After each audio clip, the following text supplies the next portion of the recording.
يضلل فلا هادي له نشهد أن لا إله إلا الله وحده لا شريك له وأن محمدا عبده ورسوله صلى الله عليه وآله وسلم. يقول الله تعالى في كتابه العزيز, Allah Ta'ala dit dans le Coran al-Karim, وَمِنْ آيَاتِهِ أَنْ خَلَقَ لَكُم مِّنْ أَنفُسِكُمْ أَزْوَاجًا وَجَعَلَ بَيْنَهُمَا لِتَسْكُنُوا إِلَيْهَا وَجَعَلَ بَيْنَهُمَا مَوَدَّةً وَرَحْمَةً. Allah Ta'ala dit, parmi ces signes, il a créé de vous, pour vous, des épouses, afin que vous trouviez la tranquillité avec elles. Dans ce verset, Allah Ta'ala nous oriente vers le sens du mariage en islam. C'est que le mariage en islam n'est qu'un retour à l'union, la première union qu'Allah Ta'ala a établie sur terre. Allah Ta'ala au début a créé Adam alayhi salatu wassalam, et à partir de Adam alayhi salatu wassalam a créé son épouse. Et puis il les a orientés vers le mariage comme un retour à la première union. C'est qu'à travers le mariage, on essaye de retourner à cet corps ou bien à le premier être qu'Allah Ta'ala a créé. Donc c'est ça l'objectif du mariage. Et dans ce verset aussi, Allah Ta'ala nous parle sur le chemin du mariage. Il nous dit qu'il a établi entre vous, c'est-à-dire entre l'homme et la femme, deux choses, l'affection, l'amour, et la deuxième chose, la miséricorde. Et on trouve une démonstration prophétique de ces deux principes. Peut-être on se demande comment le prophète sallallahu alayhi wa sallam mariait les hommes et les femmes. Dans le hadith que rapporte l'imam al-Tabarani, d'après Abi al-Khayr, d'après Uqba ibn Amir, que le prophète sallallahu alayhi wa sallam, comme il voulait marier quelqu'un, il lui posait une question. Il posait cette question à l'homme comme il la posait à la femme. Il disait à l'homme, aimes-tu cette femme et aimerais-tu vivre avec cette femme? Et il posait la même question à la femme, aimes-tu cet homme et aimerais-tu vivre avec cet homme? Et s'ils affirment, s'ils acceptent, ils disent oui, et bien le Nabi sallallahu alayhi wa sallam les déclare en tant que des époux devant Allah Ta'ala et sur la sunnah de Nabi sallallahu alayhi wa sallam. Ce qui est fondamental dans une relation, dans cette relation, dans ce mariage, c'est l'amour.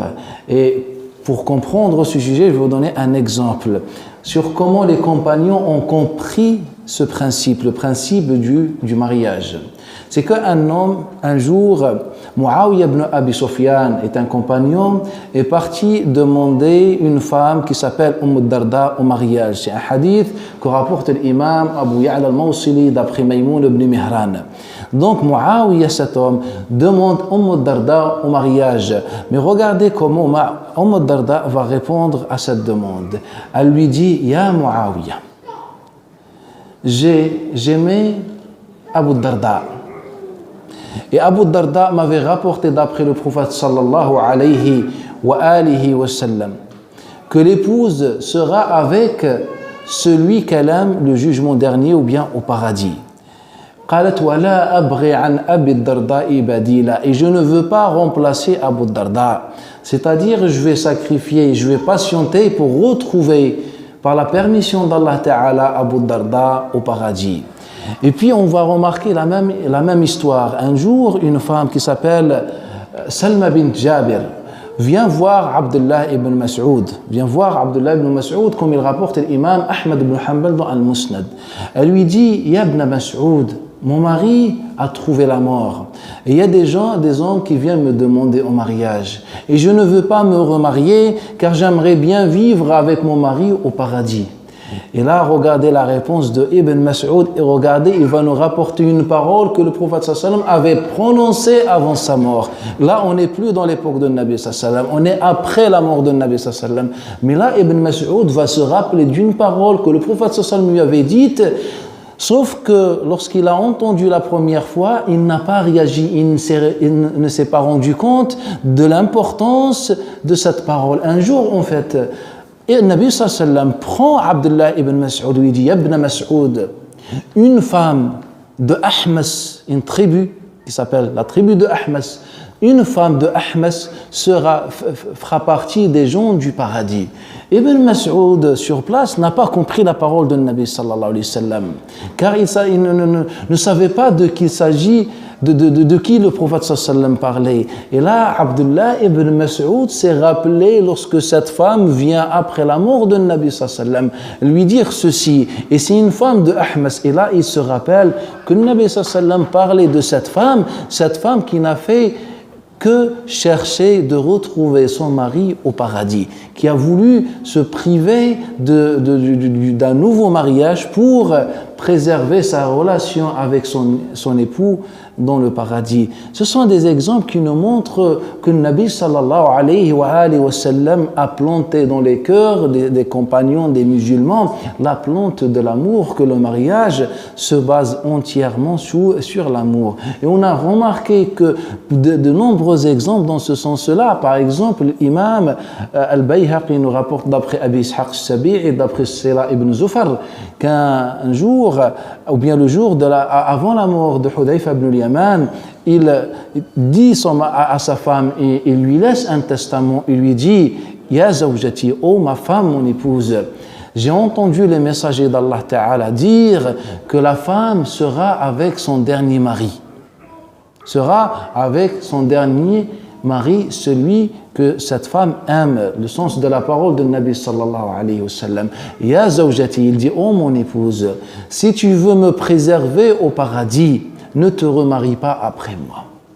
Donc, Nabi sallallahu alayhi wa sallam a pu enseigner à ses compagnons que l'amour, que le mariage se base sur l'amour. Et si on n'a pas d'amour, on ne risque pas d'avoir une relation, un mariage réussi. Et c'est pour ça, lorsque un homme vient avec sa fille pour plaindre auprès de Nabi sallallahu alayhi wa sallam, c'est un hadith que rapporte l'imam Ibn Shadan dans son recueil d'après Amr ibn Dinar, d'après Jabir ibn Abdullah al-Ansari. Un homme vient voir un Nabi sallallahu alayhi wa sallam et lui dit: Ya Rasulallah, j'ai une fille qui a été demandée au mariage par deux hommes, Mu'sirun wa Mu'sir, par un homme riche et un autre pauvre, sauf que ma fille aime le pauvre et moi je préfère le riche pour son confort. Bien sûr que les parents cherchent le confort pour la fille, et donc ils ont choisi cette personne, cet homme riche, sauf que cette femme aimait cet homme pauvre.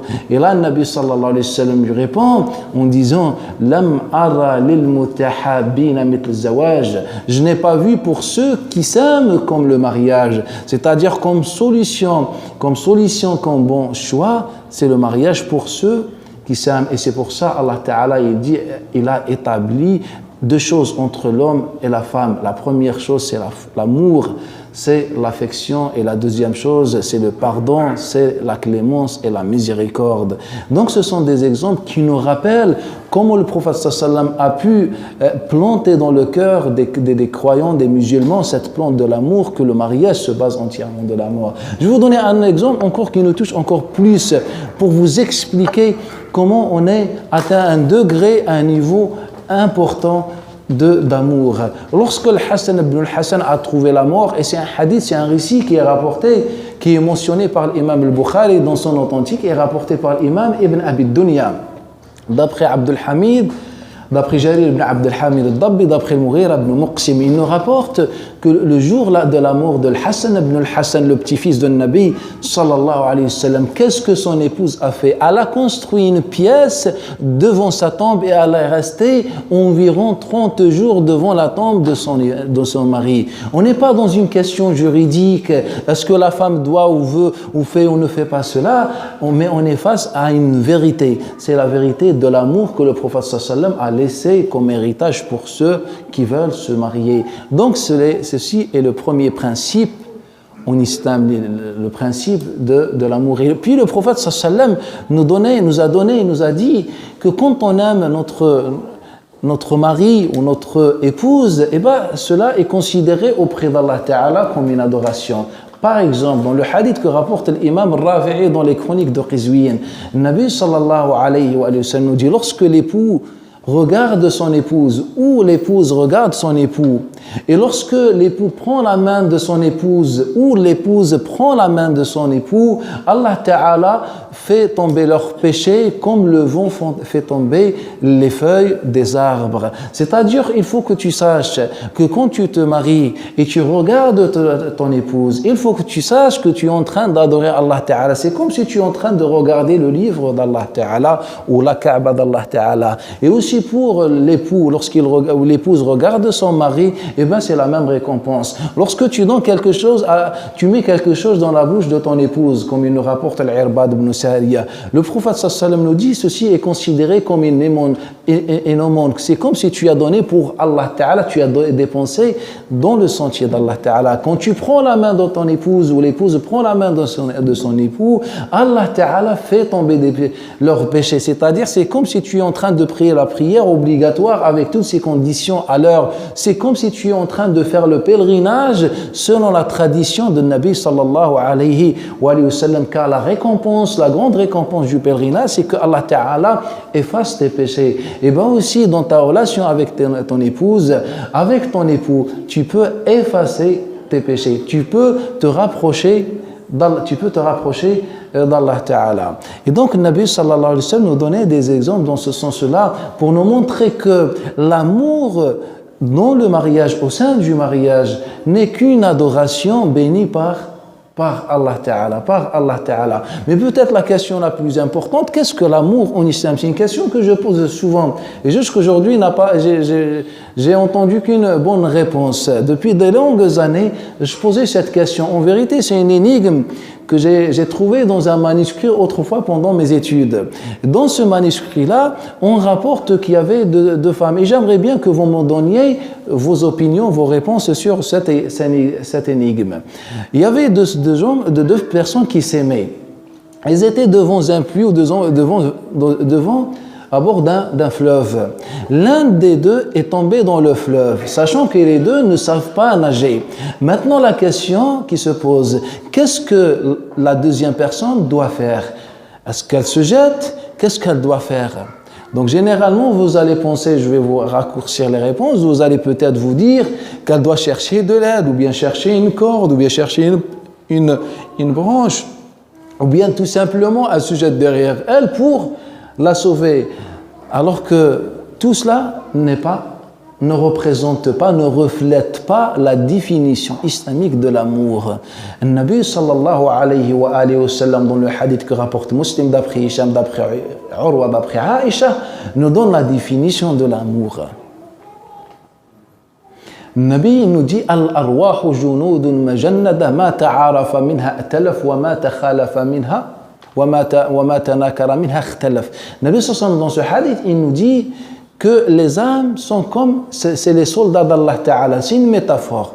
Ceux d'entre elles qui s'aiment, ou bien qui se reconnaissent, s'unissent. Et celles qui ne se reconnaissent pas, ils sont dans la séparation.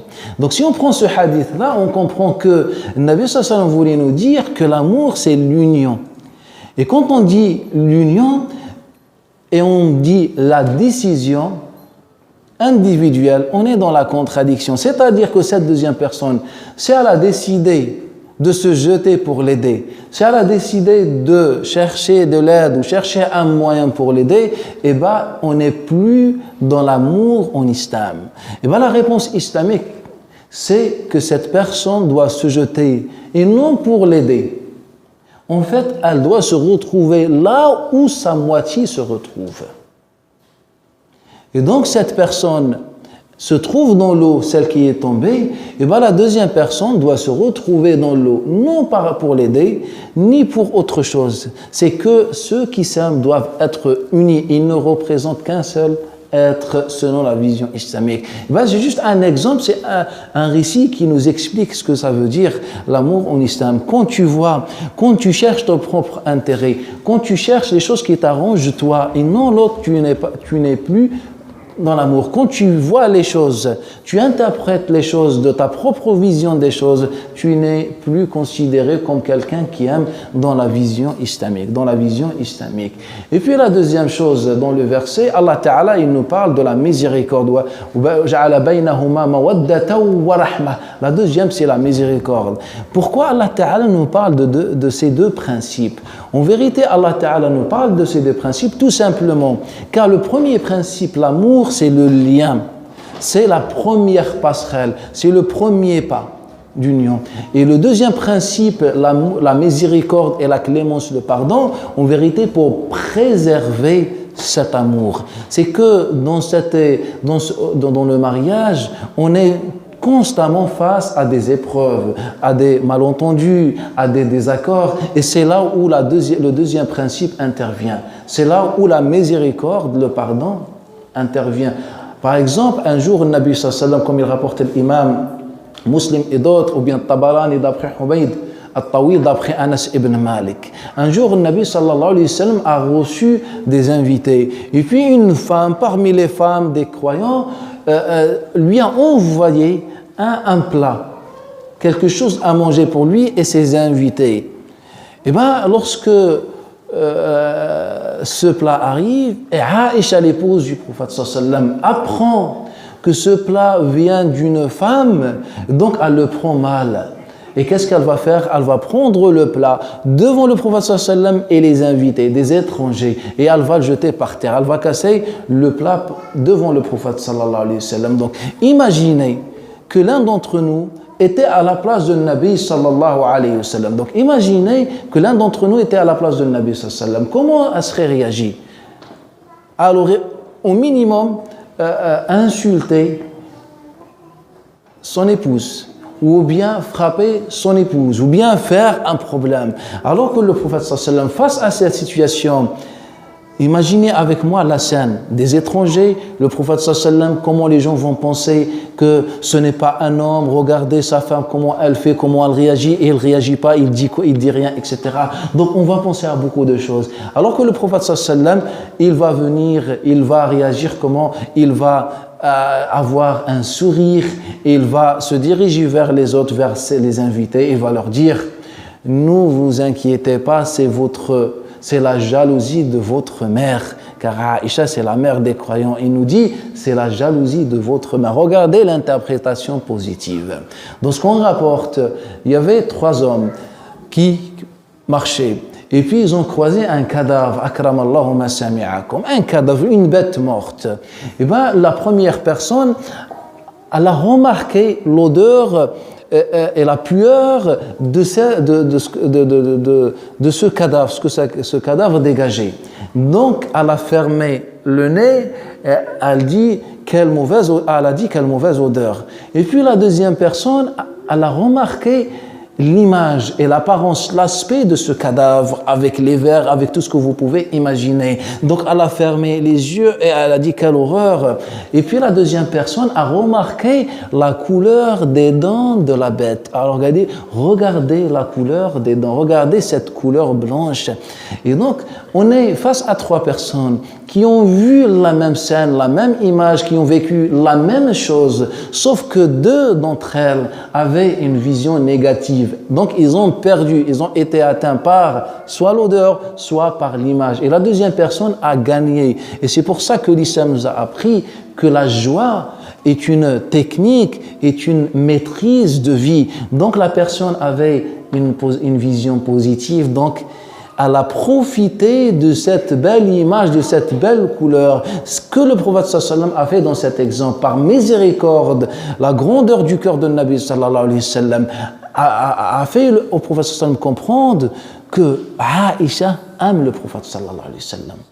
Et donc c'est ça le principe fondamental. Elle t'aime, ya Rasulallah. Et donc ça, si elle a réagi de cette manière, c'est que elle t'aime, c'est par amour. Donc le prophète sallallahu alayhi wa sallam a regardé de cette manière positive pour accepter l'erreur de Aïcha radiallahu anha. Et devant tout le monde, avec ses propres mains, il a ramassé la nourriture, il a ramassé ce qui était par terre, et puis il dit à Aïcha: maintenant tu as cassé quelque chose, tu dois rembourser. Regardez ce récit de Nabi sallallahu alayhi wa sallam, il nous résume deux choses. Il nous résume il nous dit, il voulait nous transmettre deux choses. La première chose, c'est que la vie, c'est comme un art, c'est comme de l'art, c'est une maîtrise de vie, que tous on vit la même chose, sauf qu'il y en a parmi nous des gens intelligents qui ont des visions, des interprétations positives, et donc ils arrivent à être heureux, et d'autres qui vivent la même chose, mais ils ont une position négative,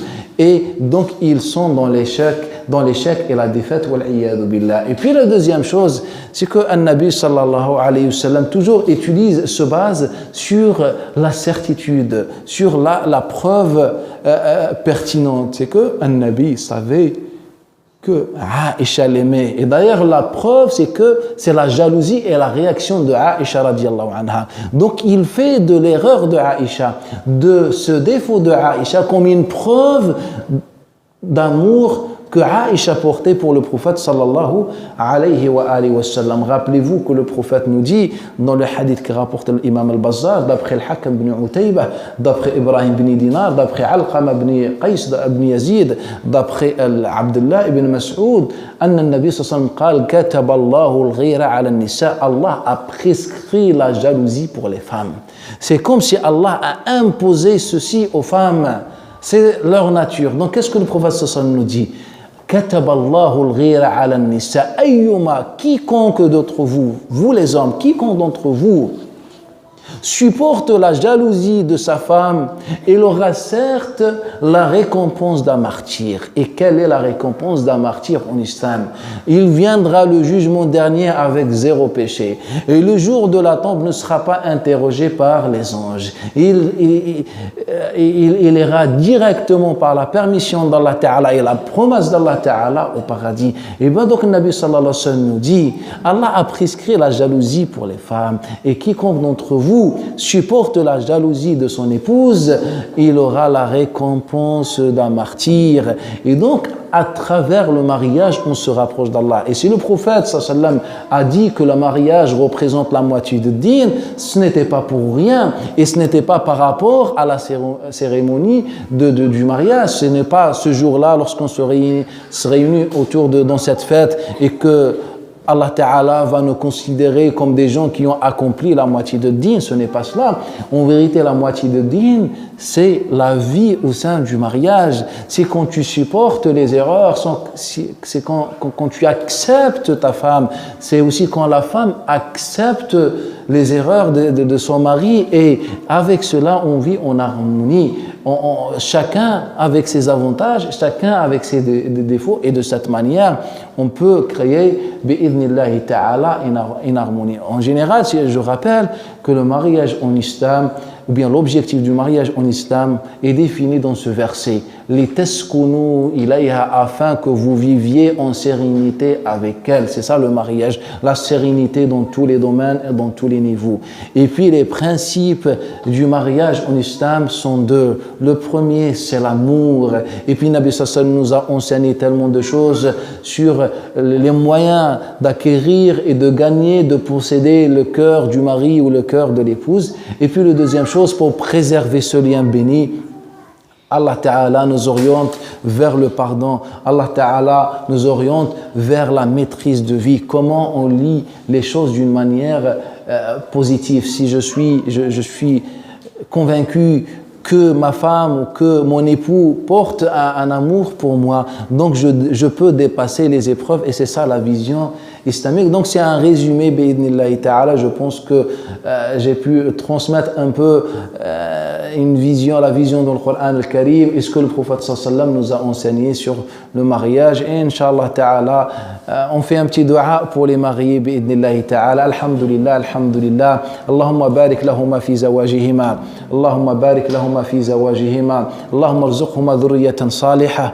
Allahumma arzuqhuma dhurriyatan salihah. Allahumma arzuqhuma dhurriyatan صالحة. اللهم أبعد عنهم كيد الشيطان. اللهم لا تسلط عليهما الشيطان.